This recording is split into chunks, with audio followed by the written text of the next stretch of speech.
Boa noite. O 3 a 1 está no ar. Hoje nós vamos discutir os rumos da banda larga no país.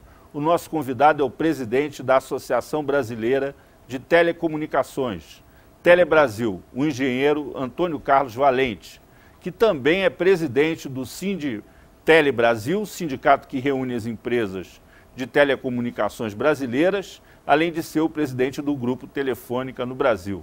Para participar dessa entrevista, convidamos o editor da revista Teletime, Samuel Possebon, e a diretora da Momento Editorial e responsável pelo portal Telesíntese, Miriam Aquino. Antes, vamos saber um pouco mais sobre a banda larga e o nosso entrevistado. Inclusão digital. Há quanto tempo se fala sobre isso? O que há alguns anos era uma meta para o futuro, agora é o presente. Há uma década, o acesso à internet ainda era um privilégio restrito, com conexão discada pela linha telefônica e com velocidade muito baixa. Para a informática, uma década é muito tempo. Nesse período, os engenheiros desenvolveram a conexão banda larga e a disseminação foi imediata. As vantagens eram muitas, a começar pela velocidade.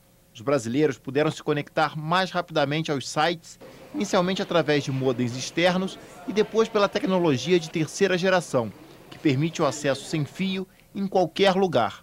A rede wireless transmite dados em velocidade e já está disponível em diversos aeroportos, shoppings, até mesmo na orla de praias e em comunidades inteiras, como a favela da Rocinha, onde existe um projeto de inclusão digital. A tecnologia avança e, mesmo com alto custo, já atinge mais de 19 milhões de pessoas pelo celular 3G.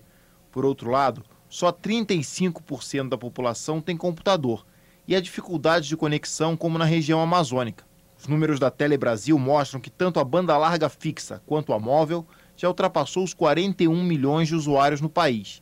Só nos últimos 12 meses, o serviço ganhou mais 14 milhões de clientes.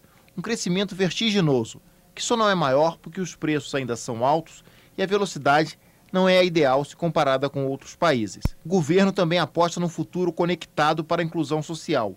Por isso, criou em 2010 o Plano Nacional de Banda Larga, com o objetivo de baratear o serviço para, no máximo, R$ 35,00 por mês e permitir que os computadores tenham acesso à internet a uma velocidade mínima de 1 megabyte por segundo.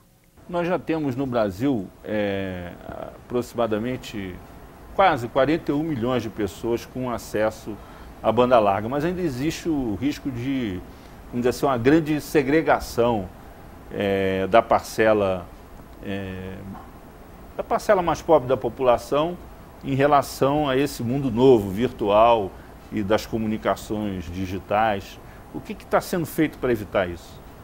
Bom, Zé, primeiro queria dar boa noite a todos os telespectadores desse programa e agradecer o convite que me foi formulado. Bom, a primeira observação que eu gostaria de fazer para todos vocês é que, na realidade, quando nós falamos de 41 milhões de pessoas conectadas, nós talvez não estejamos sendo absolutamente precisos nessa informação. Porque a soma que foi apresentada agora há pouco totaliza acessos pela telefonia móvel, pelas redes móveis, e aí sim existe uma certa relação entre um acesso e uma pessoa, muito embora isso possa não ser verdadeiro sempre, como eu vou colocar daqui a pouco, mas existem também acessos feitos pelas redes fixas. E algo que é muito comum é cada um de nós, nas nossas casas, termos um acesso e algum tipo de rede sem fio dentro do nosso ambiente doméstico, dentro da nossa casa, ou até mesmo dentro da nossa empresa, e uma quantidade muito maior de pessoas estarem conectadas pelo mesmo acesso fixo, né? Vocês têm ideia de uma média de pessoas? Por exemplo, no jornal. O jornal, costuma-se dizer que o jornal é lido por 4 a 5 pessoas, dependendo do tipo de jornal, até mais. No caso da banda larga, você tem ideia de uma média de pessoas que usam esses acessos domiciliares? Os domicílios brasileiros, eles têm uma média de 3,5 a 3,7 pessoas por residência.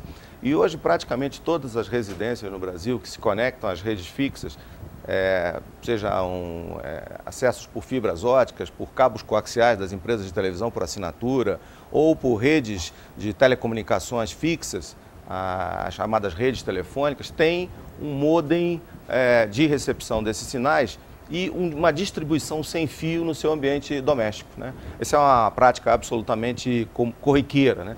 Então, se nós imaginarmos que em cada uma dessas residências você tem em torno de 3,5 a 4 pessoas, você tem uma quantidade de pessoas conectadas um pouco maior. Porque as pessoas têm acesso ou através de pontos distintos ou através do mesmo ponto. Isso é válido também para os modems de terceira geração que são conectados a computadores, onde você pode ter a conexão diretamente ao computador ou você pode ter esse modem ligado à rede móvel, ligado a uma rede Wi-Fi, que também aí permitiria um número maior de conexões. Independentemente do número, ser 41 milhões de pessoas, ou 50, ou 60, ou 70, eu acho que o importante que nós temos possibilidade de comentar aqui é que esse programa de inclusão de pessoas através do acesso é um programa que tem crescido de uma forma bastante acelerada ao longo dos últimos meses, conforme foi apresentado aqui. E existe uma série de razões que podem explicar por que essa velocidade não é ainda maior, muito embora a velocidade seja muito grande. E eu acho que é isso que nós vamos fazer durante essa hora de programa aqui. Pode falar.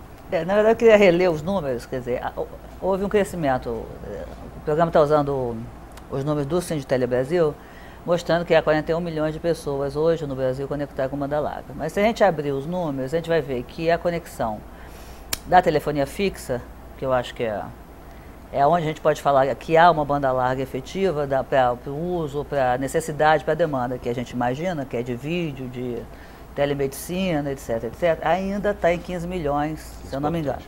Pois é, esse número coloca o Brasil ainda numa posição atrás de qualquer outro país da América Latina, do ponto de vista de penetração. Como é que você avalia isso? Não é preocupante, Valente? Olha, o Brasil tem cerca de 57 milhões de domicílios, urbanos.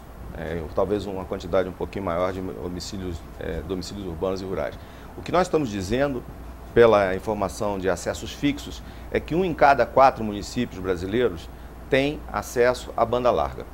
Agora, uma outra questão que eu acho que nós temos que colocar sobre a mesa dado que você tem uma penetração de 1 em cada 4, qual é a penetração de acesso de banda larga em domicílios com computador? Que essa talvez seja a avaliação mais adequada que precise ser feita. Conforme nós vamos provavelmente ter a oportunidade de falar no nosso programa aqui, existe uma série de componentes que contribuem para a inclusão das pessoas. Um desses componentes é exatamente o acesso, sem dúvida nenhuma.